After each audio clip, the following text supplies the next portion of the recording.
কি স্যার, জমি পছন্দ হয়েছে তো? হ্যাঁ হ্যাঁ, খুব পছন্দ হয়েছে। আপনাকে কতবার করে বললাম মেন টাউনে আমার এতগুলো ফ্ল্যাট রেডি রয়েছে, আর সামান্য কিছু টাকা লাগতো, কিন্তু আপনি তো কিছুই শুনলেন না। আহা, বিষয়টা টাকার নয় ভুবনবাবু। ফ্ল্যাট বাড়ি আমার ঠিক পছন্দ নয়। এই নিরিবিলি গ্রাম্য পরিবেশে গাছগাছালির মধ্যে ছোট্ট একটা বাড়ি, ব্যাস সেটাই আমার কাছে স্বর্গ। হ্যাঁ সেই, আপনি তো শুধু শিক্ষক নন, আপনি লেখকও বটে। তাহলে তো বলতেই হয়, এই জমিতে বাড়ি হলে আপনার জন্য সব থেকে ভালো হবে। তাহলে বলছিলাম যে আপনার কাগজপত্র সব রেডি করে ফেলি? হ্যাঁ ফেলুন, আমাকেও যত তাড়াতাড়ি সম্ভব বাড়ি তৈরির কাজ শুরু করে দিতে হবে। 17টা বছর ভাড়া বাড়িতে থেকে আর ভালো লাগছে না। এবার নিজের একটা ঠিকানা ভীষণ দরকার ভুবনবাবু। কি বাবু, নিখিলেশ বাবুর খবর শুনেছ? কান খাবার বলে তা? আরে ওই যে ভুবন তালুকদারের জমি কেনার খবরটা। হ্যাঁ হ্যাঁ শুনেছি। যাক, বেশ ভালো হয়েছে। 17 বছর ধরে নিখিলেশ বাবু এই স্কুলে পড়াচ্ছেন, বিয়ে থা করেননি। আগে পরে কেউ কোথাও আছে বলেও তো কখনো শুনিনি। 17 বছর ধরে ভাড়া বাড়িতে রয়েছেন, বয়স বাড়ছে, এখন ওনার নিজের একটা বাড়ি হলে বেশ ভালো হয়। সেই সব তো ঠিক আছে, কিন্তু ওই জমিতে... থাক, চুপ করো। যে ঘটনার কোনো সত্যতা আজ অব্দি কেউ প্রমাণ করতে পারেনি, সেই ঘটনাকে টেনে এনে একটা শুভ কাজের মধ্যে অশান্তি ঢুকিয়ে দিও না বিমল। যাক নিখিলেশ বাবু, তাহলে অবশেষে আপনার নিজের বাড়ির গৃহপ্রবেশ সুষ্ঠুভাবে সুসম্পন্ন হলো। আমি ভীষণ খুশি হয়েছি আপনারা সবাই এসেছেন বলে। আরে কি কথা, আমরা আসবো না তো কারা আসবে মশাই? হ্যাঁ তা তো অবশ্যই। আচ্ছা গে বলছি নিখিলেশ দা, ঘর তো হলো, এবার একটা ঘরনির ব্যবস্থা হোক। হ্যাঁ এইটা কিন্তু একদম ঠিক কথা। ঘরণীহীন ঘর কিন্তু বড্ড বেমানান নিখিলেশ বাবু। আরে আপনার লেখার মধ্যে এত রোম্যান্স, সেগুলোকে নিজের জীবনে প্রয়োগ করলে এখনো আপনাকে একা থাকতে হতো না। আরে কি যে বলেন না আপনারা। ঠিক আছে, অনেক রাত হইল, আজ আমরা চলি, কাল স্কুলে দেখা হচ্ছে। যাক, সব মিটলো তাহলে ভালোই ভালোই। নিজের বাড়িতে আজ আমার প্রথম রাত। সারাদিন প্রচুর ধকল গেছে, ভীষণ ঘুম পাচ্ছে। ঘুমিয়ে পড়ি। এতটুকু তারে ঘরে এনেছিনু, সোনার মতন মুখ, পুতুলের বিয়ে ভেঙে গেল বলে কেঁদে ভাসাইত বুক। এইখানে তোর দাদির কবর ডালিম গাছের তলে, 30 বছর ভিজায় রেখেছি তুই নয়নের জলে। বাপের বাড়িতে যাইবার কালে কহিত ধরিয়া পা, আমার দেখিতে যাইও কিন্তু উজানতলির গা।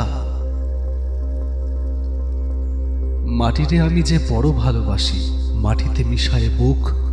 আয় আয় দাদু, গলাগলি ধরি, কেঁদে যদি হয় সুখ। কে কে কবিতা বলে? স্বপ্ন দেখলাম? স্বপ্ন এত স্পষ্ট হয়? কি জানি, হয়তো হয়। আজকের সকাল নিখিলেশ চৌধুরীর জীবনের এক নতুন সকাল। এই 37 বছরের জীবনে প্রথম সে নিজের বাড়িতে রাত কাটালো। বেলা শেষে যখন দলছুট পাখিরা আবার দল বেঁধে দিগন্তের কিনারা বেয়ে ফিরে যেত নিজেদের ঘরে, নিখিলেশ চৌধুরীর কবি মন তখন হু হু করে উঠত। সেই সব পাখিদের প্রতি তার মনে নিদারুণ হিংসে জন্মাত।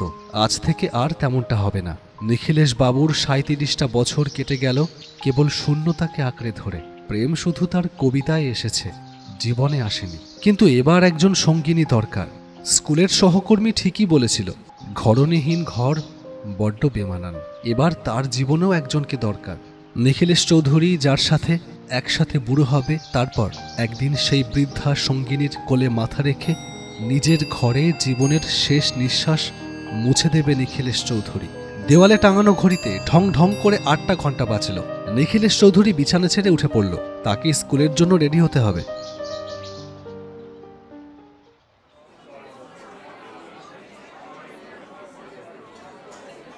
কি নিখিলেশ দা, নতুন বাড়িতে প্রথম রাত কেমন কাটলো?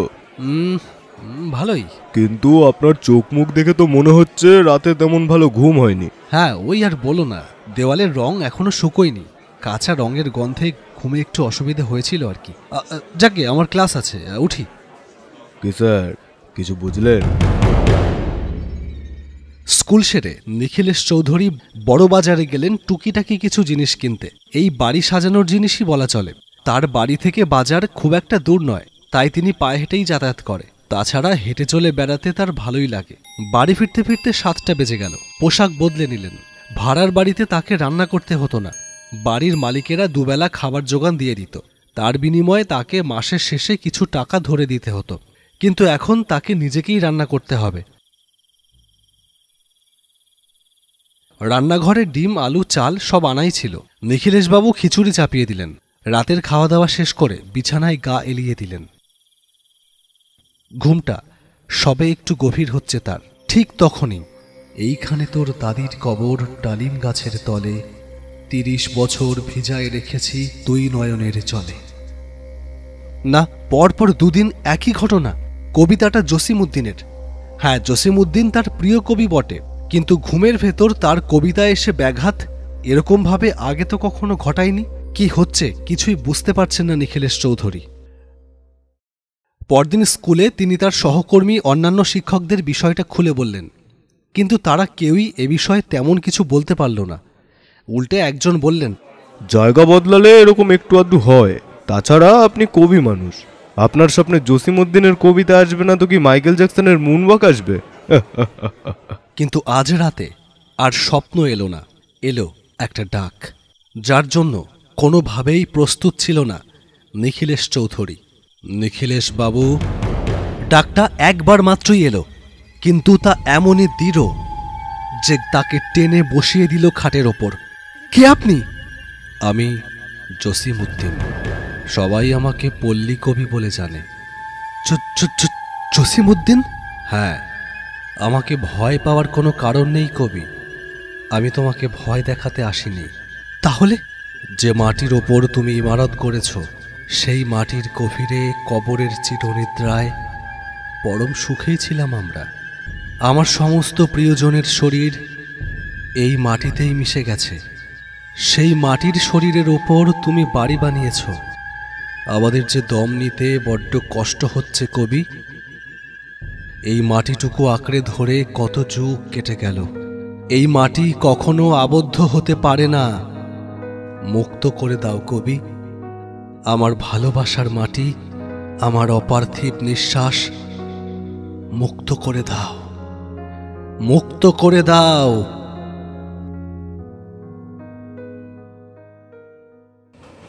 পরদিন সকালের বোলপুর এক্সপ্রেস ধরে নিখিলেশ চৌধুরী পাড়ি দিল শান্তিনিকেতনের পথে। স্কুল থেকে অনির্দিষ্টকালের ছুটির চিঠি মেইল করে দিয়েছেন তিনি। তার সাধের বাড়ি ভাঙার কাজ হয়তো এতক্ষণে শুরু হয়ে গেছে। বাড়ি ভাঙার প্রতিটি আঘাত যেন এসে লাগছে তার বুকে। দেখা যাক রবি ঠাকুরের সান্নিধ্য যদি সে আঘাতের প্রলেপ হতে পারে। আজ সকাল থেকে আকাশ বড় মেঘলা। ট্রেনের খোলা জানলা দিয়ে মাঝে মাঝে ঠান্ডা ঝোড়ো বাতাস এসে লাগছে তার মুখে। রবি ঠাকুরের দুটো লাইন আজ বারবার মনে পড়ছে। মনে ভাবিলাম মোরে ভগবান, রাখিবে না মোহ গর্তে, তাই লিখে দিল বিশ্ব নিখিল 2 বিঘার পরিবর্তে।